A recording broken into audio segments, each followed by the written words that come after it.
This video is sponsored by Recharge. Oh yeah guys, finally I got my hands on the brand new Tesla Model S. This time the long range. I'm going to be testing the Plaid a little bit later on, but I wanted to get my hands on this car first, the long range, before testing the Plaid and not the other way around. So if you don't want to miss out on all the cool videos I have coming on this car in the coming weeks and also the Tesla Model S Plaid later on, please be sure to subscribe to the channel and hit that notification bell so you don't miss out on any of the videos coming on these two cars. And also, please give this video a thumbs up if you like EVs in general. I really do appreciate it, so thank you very much. But in today's video, we are doing the 120 kilometers an hour or 75 miles per hour range test in this car. And according to the WLTP, this car has a range of 723 kilometers. And how close or how far away will we be getting to that number? That's what we're going to find out in today's video. It is cold outside, -4 degrees Celsius, but we have really nice conditions, dry roads, and sunny weather. And also we are on 19-inch wheels. Of course, we're on winter tires, but for some reason, the aero covers are off these wheels, so that may affect range a little bit. So that's going to be very interesting to see. And also, at the end of the video, we're going to come back to these chargers, and then we're going to connect and see what kind of charging speed we get after a few hours on the road with passive heating. So we're not going to navigate to these chargers. Either way, this navigation system can actually find these chargers, but we could do a hack and, preheat the battery with, navigating to a charger close to here. But in this test, it's all about getting the maximum range out of the car and also see what kind of charging speed we get after passive heating. Active preheating or preconditioning, we do that in a different type of video, not in this video. And now you guys know why. So we're at 90%. We're going to disconnect now, and I'll see you guys on the road.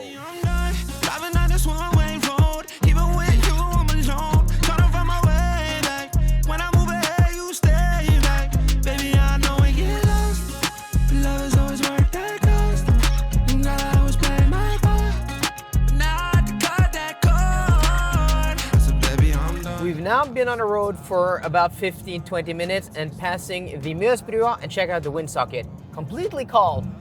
Take a look to our left to the Lake, and it's also very calm. I mean, this is the calmest we've seen this lake in a few weeks. But according to the wind map, we do have a headwind of about 3 meters per second. And also this windsock was, a little bit, maybe a little bit wind. That's going to be interesting to see. The last time we did this test, also the wind map said we had wind, but, basically no wind at all. But let's take a look at our consumption. So that is trip A we're looking at now. A thing that's happened with these Teslas, in the recent updates and also this new Model S with this new setup is that we don't have, the consumption as its own quadrant down here to the left. Before you could do that, like you could get information about trip computer or trip information, consumption, while being on the main map menu. Now you have to go into the menu, you have to press down here, and then you have to go down to trips, and then you can see your trip. So that's a little bit unfortunate. And also when I change lanes here, check this out guys. So putting on my blinkers, and this car just cancels autopilot when I just tug the wheel a little bit, which is annoying. And then I have to activate it again here, and then I have to increase the speed. Is there a better way to do this? I haven't, found out yet, but I've only been driving this car for like an hour. But it's a little bit annoying that you have to, cancel autopilot, and then you have to engage it every time, and then the speed drops, or you have to go on the pedal. It's not smooth in operation. But okay, we were talking about the consumption. 213 watt hours per kilometer, or 21 kilowatt hours per 100 kilometers. That is looking really, really good considering, if we have a headwind and also the cold temperatures outside is -2 degrees Celsius now, but we started with -4. If that can maintain, we may be seeing a new record in this test. So we're going to continue on now for an hour to our turnaround point, and I'll catch up with you guys there.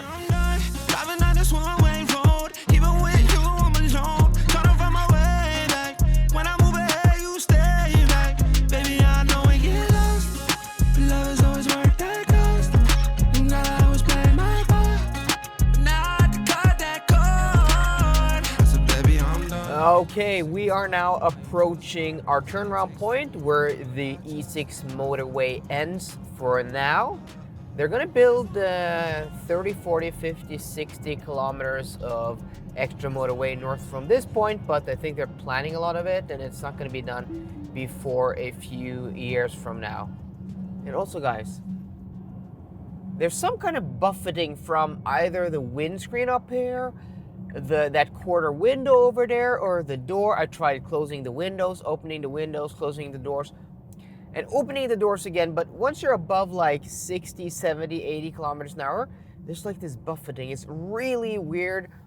And maybe, I'm not saying this because there are probably a lot of people who like Tesla. I'm not going to call you guys fanboys, but people who like Tesla. I like Tesla myself, though I'm not a fanboy. They're gonna, get mad in the comment section for me pointing out something that's wrong with a Tesla. But yeah, my first encounter with the brand new Model S, and seems to be some quality issue here. But okay, enough about that. This is a range test. We're not talking about quality. We're gonna do that in the review. 214 watt hours per kilometer, or 21.4 kilowatt hours per 100 kilometers. That is really good consumption. I'm gonna say it right away. I mean, it's minus 4 degrees Celsius outside. That consumption is actually pretty damn impressive for being this type of vehicle with this performance. Yes, this car does seem to have a few issues here and there. We're gonna talk about that in a review, but when it comes to efficiency and consumption, there are few cars, if any, that actually beat a Tesla. But it's going to be interesting now's the real test to see if that consumption is going to drop maybe even a little bit lower, because we are going, hopefully, against or with that headwind we had on our way down. So it's going to be a tailwind of 2 to 3 meters per second. So guys, we're going to continue on now southward. Weather is pretty nice. Conditions are pretty nice. Minus 4 degrees Celsius outside. The miles we've had is minus 2 thus far, so we're going to continue on now. A little more than 100 kilometers an hour for me, but I'll see you guys in a second.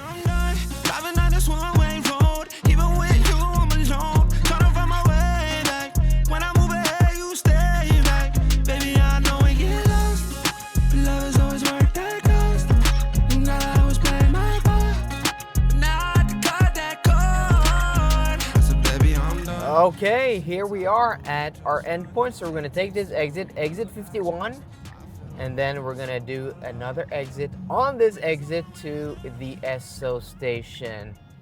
So let's go ahead and roll like this, and yeah, take a right here. Still very icy, this patch here. And then we're going to stop the timer, and what's that, an hour 53 and a half. Okay, so we're gonna do another right here because we want to go to the Alpatronics hyperchargers over here. Oh yeah, hard turning the steering wheel sometimes with this yoke. Okay. Oh no, this was really full.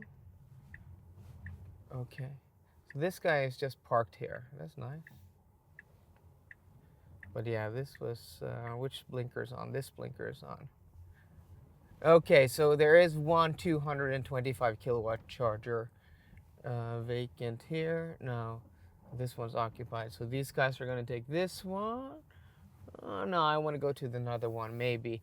The battery is cold. I mean, it's minus 2 degrees Celsius outside. We haven't preheated, so we're not gonna get anything close to any decent charging speed. But we're gonna still connect and see what we get. So I think we're gonna go to we're gonna check over here first. Yeah, also we just wanna check the consumption also before we go and do that. Okay, 209 watt hours per kilometer, or 20.9 kilowatt hours per 100 kilometers. So that is pretty good consumption. So it's gonna be interesting at the end of the video to see what kind of, distance we calculate us to. So we came back to these chargers because there was one that was vacant, this 225 kilowatt charger. So we're gonna press here on the port, and then the port opens, and then we're gonna use my chip here to start the charging. We're gonna choose this on the left side. This is a 225 kilowatt charger. But as I said, I don't think we're gonna get any decent speed, and my God, is it cold outside. Okay. So this is a nice time to say that this video is, of course, sponsored by Recharge, one of the largest charge point operators in the Nordic countries, with more than 4,000 charging points in Norway, Sweden, and Finland. And they are actually the largest charge point operator here in Norway. So huge thanks to them for sponsoring today's video. This is an awesome site where they have 4 of these Alpitronic hyperchargers that can split the charge between 2 cars. You can charge 8 cars over here. And then they have another 8 campfire chargers over there, but all of those were occupied. So let's see. We're actually getting 100. Oh my God, we're actually getting pretty decent charging speed. Look at that, guys. 140.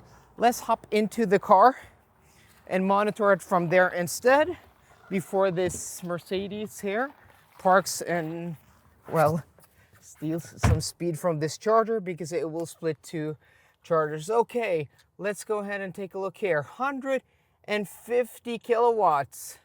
Wow, guys, this is very, very impressive, considering how the Tesla, you know, heat scavenges, heat from the battery to warm the cabin. It may not, you know, have the most stable like cabin warming. I've had to run this pretty hot, and once I do a turn, it gets cold quickly. But, you know, 40% state of charge, we were at 38 and getting like almost more than 150 kilowatts with a cold battery. That, guys, is actually quite impressive. I did not expect that. Before we jump into the results, there are just a few things I want to touch upon when it comes to this Tesla Model S. I'm going to do all of this in depth in the review, so don't forget to subscribe and hit that notification bell so you don't miss out on the future videos. But I just want to touch quickly upon it here in this video. And first off, the yoke. And actually, it's completely fine. I don't hate it as much as I thought I was going to hate it. Do I prefer a round steering wheel? Absolutely. If I were to buy a Tesla Model S, would I opt for the optional round steering wheel? Absolutely. If I were looking at a used Tesla Model S with a yoke, would I buy one? Probably not. But this has more to do with where I live and where I drive. Because here in Europe and in Norway, we do a lot of this in and out of roundabouts and on tight city streets. And where this really is nice is on a straight stretch of road on the highway, you know, in the United States or in Canada or other places around the world where you have really long stretches of road. This is nice. In Europe, especially with the indicators here as a button on the steering wheel, doing a lot of this and then indicating out of a roundabout gets a bit confusing and not always easy or even possible. Volume is completely fine. Autopilot, we're going to get to that in a second, but it's like in every other Tesla, so that's fine. Your horn is here. And also, I actually prefer the placement of your windshield wipers and your washer fluid, which is here as a button. First off, I was like, that's dumb. But actually, I prefer it to the stock in other Teslas. So that is really, really nice. So talking about autopilot, as I showed in this video, it's worse in this car than I remember it being in the Y and the 3. I don't know why, but just the smallest touch cancels it. And it doesn't only cancel like the auto steer as you have in other cars, it just cancels everything, adaptive cruise control. And then this car with regenerative braking, when you have it on, it lurches forward. So I don't know, maybe a car with full self-driving would be better, especially where that is available. Here in Europe, it's not available, so I can only judge it from how things work here. And also phantom braking, which is still a huge, huge problem. I counted here 17 instances of phantom braking. And I'm going to overlay a clip here. It's terrible. It's terrible. Sometimes, like, the speed limit changes and then it hits the brakes. It's more logical. But other times, I'm the only car on the road. There's no cars ahead of me. There's no cars on my side. There's no cars behind me. And then it just slams on the brake. And I don't know why it does this, but this is very specific to certain sections of road. So on the E6 motorway from here and to Moel, there are like places where every Tesla just phantom brakes. So depending on where you live, take a Tesla out on the road and test it. Because if I drove this piece of E6 every day till and from work, I wouldn't even consider a Tesla. It would be a completely, totally deal breaker for me. So yeah. Now for the results, and there are a few caveats here because this being a Tesla, things are never simple. So first off, Tesla doesn't go out and officially state the battery pack sizes of their cars, neither gross or net capacity. And also, Tesla doesn't have a marketing department. You can't just call them up and ask them. And thirdly, Tesla don't even have a press car fleet and press cars that they loan out to people. So that's why for me to be able to test this car, I borrowed it from Marcusbil, an independent electric car dealer here in Norway. So huge thanks to them. So if you want to support the channel, if you want to support the fact that they are lending me this car so I can make this video, go to the link down below and just check out their inventory and give them a visit if you're looking to buy an electric car. So with that out of the way, what I was able to find out, usually I go on EV database, and that's a pretty reliable source for battery pack sizes if the manufacturer doesn't give me that information. And sometimes I like to double check that because the information that the manufacturer gives isn't always correct. And when I'm a little bit uncertain, I try to cross-reference that with other articles. Maybe there have been some press releases. And then lastly, if I'm still uncertain, I try to go on forums and maybe watch other YouTubers' videos on these cars. So according to EV database, this car and also articles on the internet, this car should have a 100 kilowatt hour gross battery capacity and also usable capacity 95 kilowatt hours, net capacity 95 kilowatt hours. But from the information the car's giving me and when we do the calculations, that is not correct. And I can't rely on when the car's telling me one thing and the internet is telling me something else. I have to trust the car. So first off, we used 52%, right, of the battery. And depending on BMS calibration, that could be, there could be some margin of error, and we're going to get back to that. But when we do that, and we look at the consumption, the total energy used, the car's telling us we use 46 kilowatt hours, and that should be with heat loss. And when we do the calculations, when we take 46 kilowatt hours divided by 52% and then multiply it by 100, we get 88.5 kilowatt hours. The car's telling us that 100% should be 88.5 kilowatt hours. That is the usable capacity. And when we do that, and when we, take that number and divide it by the consumption, 20.9 kilowatt hours per 100 kilometers, we get 423 kilometers of range, which sounds okay. But I want to, try to do another calculation, and that's when we do the actual distance we covered today, 216 kilometers, and divide that by 52% and multiply that by 100, we get 415.4. So 415.4 and 423 are pretty close, and I think that is down to BMS calibration, right? That the car's not necessarily, when we use 52%, we may not necessarily have used 52. Maybe we used 51 or 53, but it's pretty close. So I'm going to go for the number with the energy the car's giving us, so 423 kilometers. So looking at the chart down below, it's an amazing range. This is the second best distance we've been able to go, and it just ekes out the Mercedes EQS 580 4MATIC, which, has much higher consumption, but also a much bigger battery pack according to my calculations here. So this car, when it comes to efficiency, there's nothing even close to. Yes, the EQS is a bigger car, a larger car, but this is still a pretty big car with amazing performance. So nothing comes close to a Tesla, even when they build big saloons like this. So this range is amazing. 423 kilometers and 20.9 kilowatt hours per 100 kilometers. Considering the conditions, it was cold outside. Yeah, that is darn right impressive.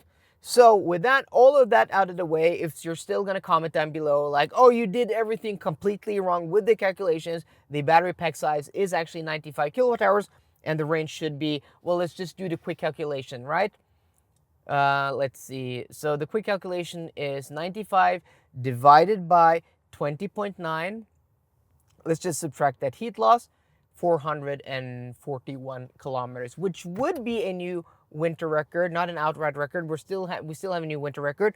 So, if it's 423 or 441, it's still pretty good, but I don't think we have basis to just trust the internet and the number when the car is actually telling us in percentage use and also energy use that the battery pack size is around 88.5 kilowatt hours. But